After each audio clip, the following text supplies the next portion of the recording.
So soft skills are typically defined as the intangible aspects of a person that aren't like a hard skill of being able to balance a general ledger or come up with a particular product design. It's a skill that's inherent to that individual, a skill that typically is very important given that person's position.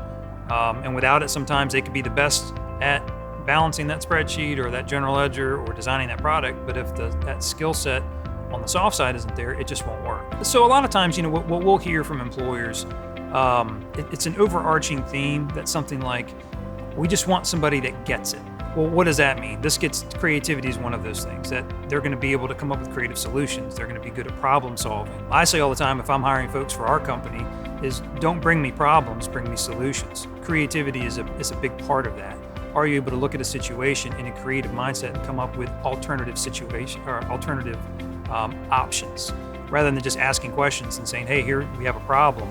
Can you first take your own creativity and initiative to then try to solve it on your own? If somebody comes up with a creative solution that might be a little bit outside the box, well, now you have to get everybody else on board.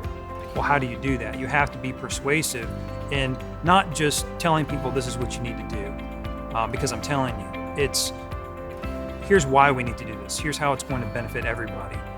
If you're in a leadership position, persuasion is important because you have to get your team on board. You can tell them, you're going to do this because I'm the boss and that's it, but it's better to get people more aligned with your vision, more aligned with your goals. Being able to be collaborative is really important. I mean, unless you're just in a completely isolated position where you're kind of locked in the back, just about every other position requires a certain level of collaboration.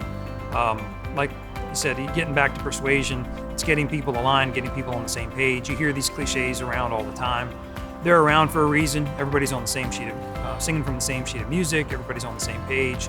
Collaboration is what makes that happen.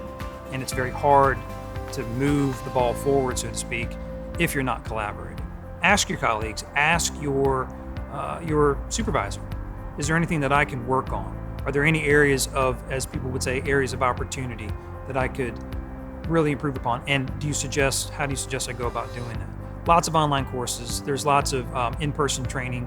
Maybe your company internally has resources that they could tap into. But those are typically the best ways where I see most people sharpening those skill sets as best they can.